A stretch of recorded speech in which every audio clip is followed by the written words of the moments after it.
मेरे प्यारे बच्चे, यह लड़ाई है, कायर मत बनो। ऐसा भी होता है कि कई व्यक्ति मेरे सामने यानी अपने बाबा के सामने आकर अपनी कठिनाइयाँ बताते हुए कहते हैं कि बाबा, मन में बहुत उल्टे सीधे विचार आते हैं, माया के खूब तूफान उठते हैं और कभी न उठने वाले विचार भी पैदा होते हैं। बाबा, मुझ पर कृपा करो, किसी तरह मेरे ये संकल्प शांत हो जाएं। तब बाबा मधुर मुस्कान से फुचकारते हुए एवं प्यार करते हुए कहते हैं, बच्चे, बाबा माया को रोको थोड़ा ही, बाबा की ओर ये तो माया का हुक्म है कि मेरे बच्चों से अच्छी तरह युद्ध करो। बच्चे, योद्धा तो युद्ध ही किया करते हैं, वे घबराते नहीं। जो रुतुम है, माया उससे रुतुम होकर लड़ती है। यह लड़ाई का मैदान है। लड़ाई में कभी दुश्मन से यह नहीं कहा जाता कि मुझ पर वार मत करना। ऐसा तो केवल कमजोर और बुज़दिल ही करते हैं। परंतु लाडले बच्चे, तुम तो महावीर हो, महारथी हो। क्या तुम भी माया से घबराते हो? तब साहस ही उस व्यक्ति के मुख से ये शब्द निकालते हैं, नहीं बाबा, मैं नहीं घबराता हूँ। तब बाबा कहते हैं, बच्चे, तुम्हारे में तो बाबा की पूरी उम्मीद है। तुम तो दूसरों को भी माया की कैद से छुटवाने वाले बच्चे हो। बच्चे, ये माया के वार तो भाग्य की निशानी है, क्योंकि जो इस पर विजय प्राप्त करता है वह ताज और तख्त का अधिकारी बनता है। इसीलिए ही तो उकित प्रसिद्ध है कि माया जीते जग जीत। इसी प्रकार बाबा हमेशा यह याद दिलाते हैं कि अब हमारा माया से युद्ध है और माया के हम वार होंगे, परंतु हमें माया पर ज्ञान परबल और योग परबल के द्वारा विजय प्राप्त करनी है। स्वयं को एक योद्धा समझते हुए हम आत्म निरीक्षण करने लग जाते हैं कि हमारे अस्त्र शस्त्र ठीक हालात में हमारे पास मौजूद तो है। बाबा हमेशा समझाते हैं, बच्चे, जो लड़ाई के मैदान में जाता है वह अस्त्रों शस्त्रों का इस्तेमाल खूब जानता है।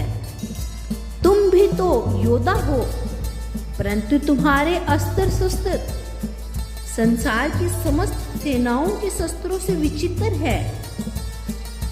तुम्हारे पास पेशा करने वाले तीर, तलवार इत्यादि नहीं है, बल्कि यह ज्ञान आप नित्य प्रति सुनते हैं।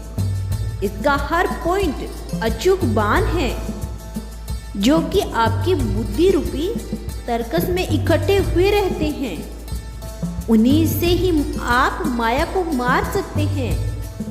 समय पर कौन सा बाण चलाना है, यह समझ तो आप बच्चों की दी गई हुई है। रावण को मारने वाला रामबाण यही है, शिव से मिलने वाला अस्त्र यही है, क्योंकि इसी के प्रयोग से आत्मा माया के बंधनों से आजादी होती है।